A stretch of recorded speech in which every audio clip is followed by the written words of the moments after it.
Hello everyone. My name is Pratham Agrawal and I'm going to present you all a brief presentation intro to NPM, that is Package Manager. So it is by far the most widely used JavaScript package manager on the planet. So let us dive in. Basically, a package manager or a package management system is a collection of software tools that automates the process of installing, upgrading, configuring, and removing computer programs for a computer's operating system in a consistent manner. Uh, NPM, that is short for Node Package Manager, is a package manager for the JavaScript programming language maintained by NPM Incorporation. Here are some popular package managers which you can see on the screen. So what are the functions of a package manager? We come to the first function, which is working with file archivers to extract package archives. Actually, what happens in these package managers is that the owners or the contributors to the package, they upload a tar file or an archive version of the package to the website, that is npm or any other package manager. That so the npm holds a tar version and an archive version which it extracts on when we call npm install or any such thing. Second is that it ensures the integrity and authenticity of package by verifying their checksums and digital certificates. So it is a very important point in the software security age, because there might be some malicious activity that is taking on, and some malicious script that can be executed on your computer if the checksums are not in hand, or the checksums are not validated with the official checksums. We come to the third point, that is looking up, downloading, installing, or updating existing software from a software repository or app store. So basically, suppose that we have a package called, let's say, React. So the contributors to React push an update or update certain things to React and push it to their GitHub repo. So basically, npm only contains a archived or cached version of React. So it needs to update it also, a basic cached version, so that it is in sync with the latest updated version. Uh, then grouping packages by function to reduce user confusion. That is, as understood, uh, managing dependencies to ensure a package is installed with all packages it requires, thus avoiding the dependency hell. So suppose that we need React router DOM, so it already needs React to be present as a dependency. So the npm tool handles all of this. Second, now we come to Node Package Manager. So npm is the default package manager for the JavaScript runtime environment Node.js. So it also consists of a command line client, also called npm, and an online database of public and paid for private packages called the npm registry. The registry is accessed via the client, and available packages can be browsed and searched via the npm website. The package manager and registry are maintained by npm Incorporation. npm acts as a repository to host the package only, as I said before. So it contains only the minified version of the package. Now this is a interesting point. So internally, npm relies on the NoSQL couch database to manage the publicly available data.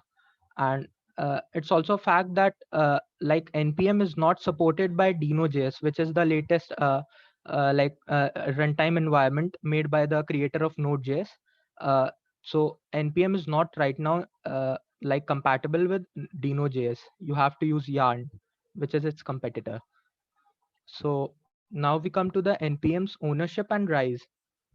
So, talking a few years back, NPM was a pretty slow company, and the packages took a lot of time to get installed. Means it takes today also very much time, but that also was very slow because it did not have a competitor. Therefore, Facebook, as we all know, is a very big company, and always it targets companies which it can replace. So, seeking the opportunity, builds its own package manager named Yarn. and made it an open source project in October 2016. So, as we all know, the basic rule of business says that when there are more competitors for a product, the profit is always of the customer, because we get more enhanced features and also for the low price. By the way, these both are like open source projects, so we can contribute to them and use them for free. Therefore, NPM was also developed itself to match the performance of Yarn, and now both of them are very much similar in terms of functionality, semantics, etc. Considering that NPM was firstly an independent company, but GitHub acquired NPM some time back, and GitHub is also a company owned by Microsoft. Therefore, indirectly, NPM is owned by Microsoft. Mm. Now we come to the installation part. So NPM has a prerequisite to be installed on the system because it works on JavaScript, that is Node.js. So NPM internally uses JavaScript, which in turn uses Node as its runtime environment, apart from the web. So on Windows, just you can install Node.js from its official website. On Mac OS, there is a package manager for Mac OS, that is Brew, and it is used to install another package manager, that is Node, which is a dependency for NPM. So you can type brew install Node to install it on Mac OS. On Linux, the command is apt-get install npm. Like this is for Ubuntu. Next, we come to node versioning. So let's say you install multiple versions. Like npm versioning is basically lets you install multiple versions of node on one device. So it's pretty much like the virtual environments we use in Python. But what's exactly the need to do that? So there can be a couple of reasons. First is that the packages can be binaries, so it might only work only on a certain node version. Your code might only work on a certain node version. Second, you are dealing with a legacy code base, like your code base is very old and it breaks on the recent node versions which are published. So how do we perform basically npm versioning? So on Windows we can use nvm, that is a node version manager. On Mac OS or Linux, there is a package called N. That is, we install the package npm install slash hyphen g n. So it will make a command n available to the terminal. Now just write sudo n. If you write sudo n, it will display all the node versions that are currently on the system installed. So this is how does the npm work under the hood. Like what does npm do when you write npm install and a certain package name? So basically, if there is a command npm view, which we can use before any package name.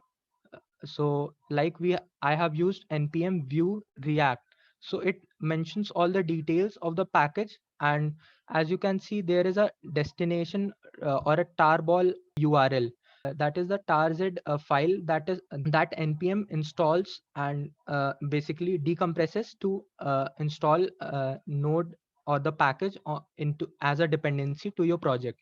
These are other details such as SHA checksum and integrity, unpack size, etc. There are also maintainers mentioned in the description.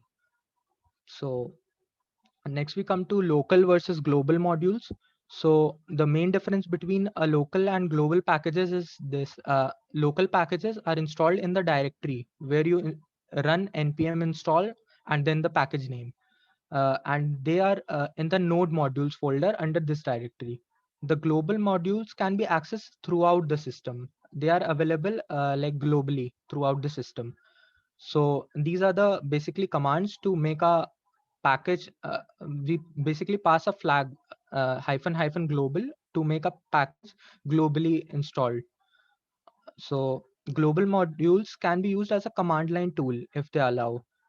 They can actually work from any script on your system. That's why they are you need to first check if they are safe or not, because they can be executed from any script, node script on your system. So there is a command npm root -g which lists all the global modules installed in your system. Next, we come to semantic versioning. So basically, semantic versioning is a process of assigning either unique version names or unique version numbers to unique state of computer software. Within a given version number category, these numbers are generally assigned in increasing order and correspond to new developments in the software. If we see any package, there are three numbers or version numbers written after it. So basically, the first number corresponds to the major update that the package has. Second number corresponds to the minor update, and the third is a patch that uh, is updated to the software. Like there are certain norms how we can change these numbers. So the major version can change. The major version change requires code base change. That is, the code can break and is not backwards compatible. Suppose we have node version 17 and node version 14. So it might be possible that the node version 17 codes breaks on node version 14. Uh, but it generally doesn't happen. I will tell you why in the next slide. Like, second is the minor version. When a feature is added, the minor version updates when a feature is added, and the patch, we update the patch version in case of bug fixes. So the minor versions and the patch versions both are backward compatible. As if the code, if suppose our package number is 1.x and 1.y, so it should work, the 1.y code should work on 1.x according to semantic versioning. But we are all developers and we don't give a shit about semantic versioning. That's it. What, like, apart from npm, no developer on this planet cares about semantic versioning. So it is possible for a developer that to grow crazy and add a patch version that is not backwards compatible. So apart from npm, nobody uses it. So it might be possible that your code breaks if only the patch number is changed. So next we come to the package log.json file. So npm was designed to keeping the semantic versioning in mind. So it assumes that that it can update the minor and patch number of the package to the latest available, so that the code does not break and the developer gets the updates as well.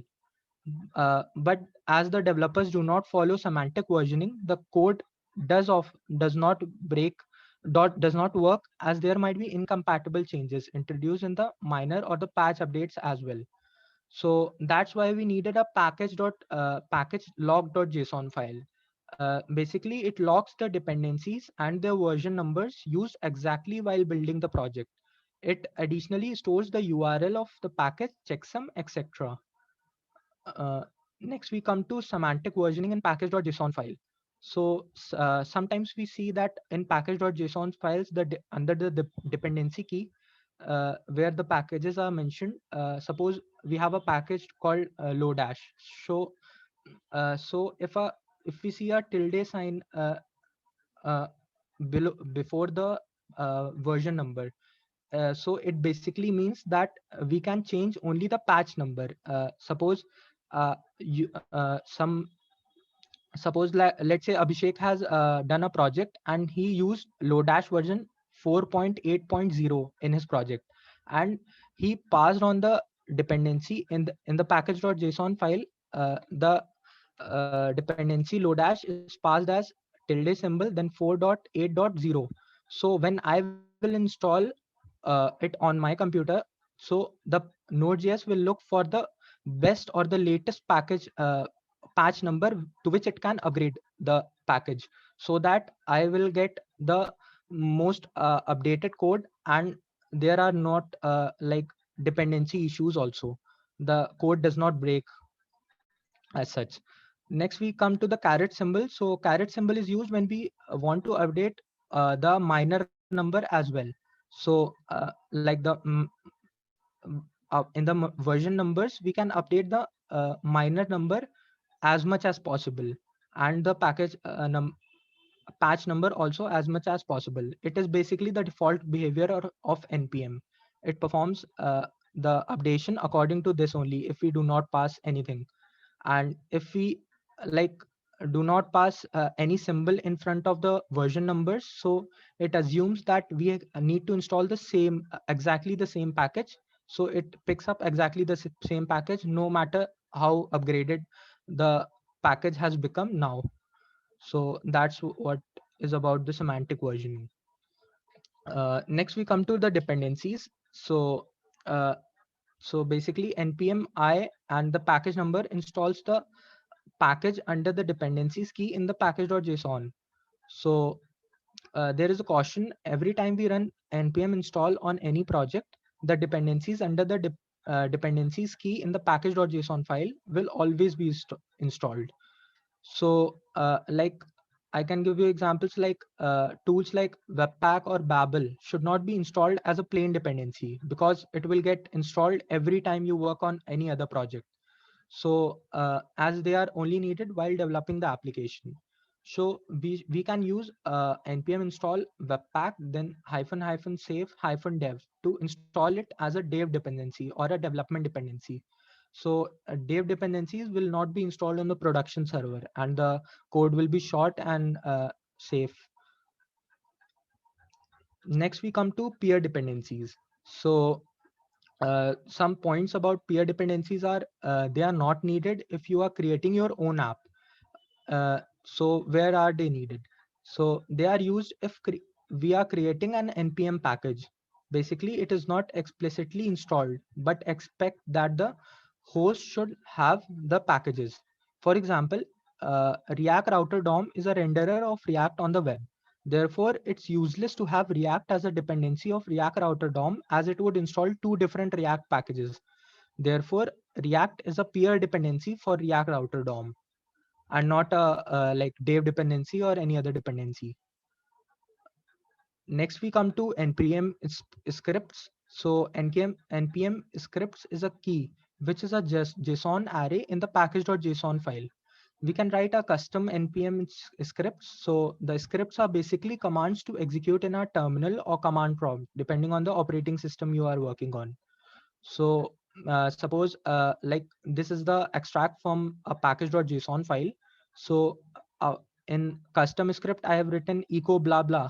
So when I run like npm run custom script, so it will echo, the terminal will echo blah blah on the screen. uh, Many of us have used like npm start to start the react app. If we create the react app from create react app, so it is also a script. So that's it for the next we come to caching. So caching is a npm makes a directory .npm in the home directory. So it stores the cache files created by npm so that it does not need to install certain things over the network again and again. It stores it locally in the cache. So it can be cleaned by npm cache clean hyphen hyphen force command, but it's not generally advisable to clean the cache frequently in npm because npm manages its cache efficiently. So you need to have a like basic understanding and a solid understanding of why you need to delete the cache or clear the cache. So like as you can see on the image, like when we try to force clean the cache, it gives us a warning that uh, sure hope you know what you are doing. So it's not generally advisable as npm is very efficient in managing its cache. So that's it for the session. Thank you. Here are some memes. All right. So that was again one of the best presentations. As a standard drill, I'll ask you to go to the first slide now. Yeah, I had a question. Could you explain the role of package JSON lock package lock.json? So basically, we have like a package.json file and a package hyphen log.json file. Yes. So uh, basically, the package.json file stores all the dependencies, and suppose like you are using the node number node package and you are running the node version 4.0.0, and now I take your code and I run npm install. So npm by its default behavior assumes that it can update the package up to a like apart from the major updates, it can update the package using the minor and the patch updates as well. Okay, that will not break the code. But since the developers do not follow that semantic versioning while building packages, so we need a package log.json file in order to specify that we need the specific package numbers for packages. Yeah, I get that, but isn't that the role of package.json itself? Like the which the packages that package.json list, we can also update it, and npm will update the packages to the latest possible. But if the package has a specific number in the package log.json file, it will upgrade only to that specific number. That's what the difference is. Is it all clear, Shubh? Do you have any other questions right now? Yeah, and how do you write scripts that you mentioned? So we can write custom script, we can name it according to our will, and these are the commands that are specific to your os. Suppose you are using mac os, so it will be specific, like the commands which you can run on the terminal, that only will be accepted as the Basic, value of this key. so basically, whatever you put inside the double quotes are just pasted on the terminal and then run, right? Yes, it can have other, like we can also have a config file which you can specify certain variables which you need in the project. So we can have that also, but yeah, it's a basically a toy example to demonstrate it. Okay, and can one script be used to run other script? I think so it is possible. I'm not pretty sure about it. Anyone else? Any other question? So 30 more seconds for the last question of the day, if you have any.